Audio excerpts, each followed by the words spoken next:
একটু ভাবুন তো, একটা তপ্ত মরুভূমি, যত দূর চোখ যায় শুধু বালি, আর আকাশ থেকে যেন আক্ষরিক অর্থেই আগুন ঝরছে। আর সেই মরুভূমির মধ্যেই যুদ্ধের ধোঁয়া চারপাশটা কেমন যেন অন্ধকার করে ফেলেছে। আর সেই ধোঁয়ার ভেতর থেকে আহতদের ফেসটি সামাল হওয়া আর্তনাদ ভেসে আসছে। মাটি রক্তে ভেজা, খিজে ভয়াবহ একটা পরিস্থিতি, তাই না? কিন্তু জানেন, এমন একটা কঠিন পরিস্থিতির মধ্যেই জন্ম নিয়েছিল ভালোবাসার এক অবিশ্বাস্য গল্প। আজকের এই আলোচনায় আমরা সেই ত্যাগের কাহিনী শুনব, মানে নিজের আগে অন্যকে জায়গা দেওয়ার এক অমর গল্প। তো চলুন শুরু করা যাক।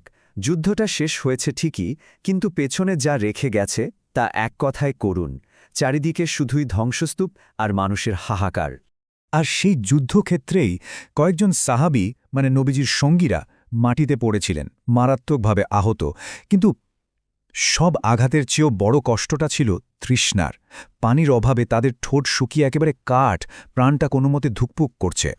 তো এইরকম একটা চরম হতাশার মুহূর্তে হঠাৎ করেই যেন এক ঝলক আশা দেখা গেল। একজন একটা পানির মশক মানে পানির থলি নিয়ে ছুটে এলেন। আর এটা শুধু পানি ছিল না, এটা ছিল এক মহৎ পরীক্ষার শুরু। যেই মানুষটা পানি নিয়ে এলেন তার মনে তখন একটাই চিন্তা ঘুরছে, যেভাবেই হোক আমার এই তৃষ্ণার্ত ভাইদের মুখে একটু পানি তুলে দিতেই হবে। এই একটা শুদ্ধ উদ্দেশ্য নিয়েই কিন্তু তিনি এগিয়ে যাচ্ছিলেন। এরপর যা ঘটল সেটা ভালোবাসার এমন এক অবিশ্বাস্য শৃঙ্খল তৈরি করল যা ভাবা যায় না। চলুন দেখি কিভাবে একজন আরেকজনের জন্য নিঃস্বার্থ ত্যাগের এমন এক উদাহরণ তৈরি করলেন যা ইতিহাসে অমর হয়ে আছে। তো পানি নিয়ে তিনি গেলেন প্রথম আহত সঙ্গীটির কাছে। বেচারা তখন মৃত্যুর সাথে লড়ছেন, কিন্তু ঠিক সেই মুহূর্তে পাশ থেকে আরেকজনের কষ্টের আওয়াজ কানে এলো। আর সঙ্গে সঙ্গে তিনি নিজের সব কষ্ট ভুলে ইশারা করে বললেন, আমার আগে ওকে পানি দাও। পানি নিয়ে যাওয়া হলো দ্বিতীয় সঙ্গীর কাছে। তিনি হয়তো প্রথম জনের চেয়েও বেশি যন্ত্রণায় কাতরাচ্ছেন, কিন্তু আশ্চর্য ব্যাপার দেখুন, তিনিও পানিটা নিলেন না। উল্টো বললেন, না না, ওখানে আরেকজন আমার থেকেও বেশি কষ্টে আছে, পানিটা তাকে আগে দাও।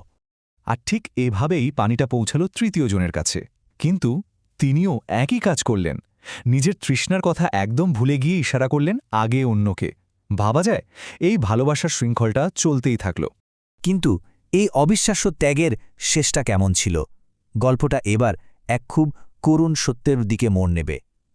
চলুন দেখি এই ভালোবাসার শৃঙ্খলের শেষটা কোথায় গিয়ে দাঁড়াল। তো সবার কথা মতো যখন পানি বহনকারী আবার সেই প্রথম সঙ্গীর কাছে ফিরে এলেন, তিনি কি তাকে শেষ পর্যন্ত পানিটা দিতে পেরেছিলেন? কি মনে হয়? ফিরে এসে যা দেখা গেল তা ছিল এক কথায় হৃদয় বিদারক। দেখা গেল তিনি আর নেই, সেই প্রথম সঙ্গী যিনি নিজের আগে অন্যকে পানি দিতে বলেছিলেন, তিনি ততক্ষণে এই পৃথিবী ছেড়ে চলে গেছেন। এরপর তাড়াতাড়ি করে দ্বিতীয় জনের কাছে যাওয়া হল, কিন্তু হায়, তিনিও আর বেঁচে নেই। এভাবেই একে একে সবাই নিজের তৃষ্ণার কষ্টকে পাত্তা না দিয়ে অন্য ভাইয়ের কষ্টকে বড় করে দেখতে দেখতে শাহাদাতের মর্যাদা লাভ করলেন। 0, এটাই ছিল সেই সংখ্যাটা, যতজন মানুষ পানি পান করেছিলেন। হ্যাঁ, শেষ পর্যন্ত সেই এক মশক পানি কেউই পান করতে পারেননি, কিন্তু তারা এমন এক শিক্ষা রেখে গেলেন যা আজও আমাদের কাদায়, আমাদের নতুন করে ভাবতে শেখায়। তো এই যে হৃদয় বিদারক একটা ঘটনা, এটা কিন্তু আমাদের জন্য কিছু গভীর আর চিরস্থায়ী শিক্ষা রেখে গেছে। আসুন একটু ভেবে দেখি, এই মহান আত্মত্যাগ আমাদের ঠিক কি শেখায়। এই ত্যাগের মূল শিক্ষাগুলো কি কি? প্রথমত, সত্যিকারের বিশ্বাস মানে হল নিজের আগে অন্যকে রাখা। দ্বিতীয়ত, নিঃস্বার্থ ভালোবাসাই হচ্ছে সবচেয়ে বড় সৌন্দর্য। আর সবশেষে, এই পৃথিবীটা তো ক্ষণস্থায়ী, তাই না? কিন্তু মানুষের ভালো কাজ, সেটা কিন্তু চিরস্থায়ী। আসলে মানুষ হওয়া মানে তো শুধু নিজের কথা ভাবা নয়, তাই না?